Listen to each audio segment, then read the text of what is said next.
দক্ষিণাঞ্চলের বৃহত্তম শস্যভাণ্ডার হিসেবে পরিচিত গলাচিপা। অগ্রহায়ণ মাসের এ সময়ে গলাচিপার বিস্তীর্ণ ক্ষেত জুড়ে আমন ফসলের দোলায় কৃষকের মন আনন্দে ভরে উঠেছে। সোনালী আমন ধানের দোলা যেন কৃষকেরই হাসির প্রতিচ্ছবি। ইতিমধ্যেই আমন ধান কাটা ও মাড়াই উৎসব শুরু হয়ে গেছে। কৃষকের উঠান ভরে উঠেছে ধানের স্তূপে।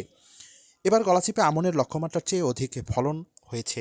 শেষ পর্যন্ত সব ঠিক থাকলে শুধু গলাচিপা উপজেলায় প্রায় ৬০০ কোটি টাকার আমন ধান বিক্রি করবে কৃষকরা। এবছর অতিবর্ষণ, বীজ পচে যাওয়া, বিভিন্ন প্রাকৃতিক কারণে আমনের উৎপাদন কম হবার কথা থাকলেও শেষ পর্যন্ত লক্ষ্যমাত্রার চেয়ে বেশি উৎপাদন হয়েছে।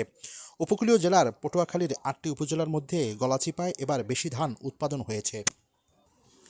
এবছর ৬৬,০০০ হেক্টর জমিতে আমন চাষের লক্ষ্যমাত্রা ধরা হলেও চাষ হয়েছে ৩৬,০০০ হেক্টর জমিতে।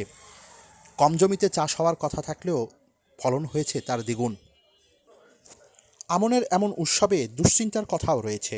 বর্তমানে প্রতিমন ধান উৎপাদন কৃষকের খরচ প্রায় ৯০০ থেকে ১,০০০ টাকা, আর বিক্রি করছেন তাও ৯০০ থেকে ১১৫০ টাকা পর্যন্ত। আবার কোনো আড়তদাররা ৪৫ কেজি হিসেবে মন ধরে নিচ্ছেন কৃষকদের কাছ থেকে, যা কৃষকদের হতাশ করে তুলছে। আমরা এত কষ্ট করে ধান দিই, কুইন্টালেরা যারা ব্যবসায়ী ধান কেনে এরা ৪৫ কেজিতে মন নেয়, কিন্তু হাতে আমাকে রুইয়া সইয়া নিজকে কিছু থাকে না।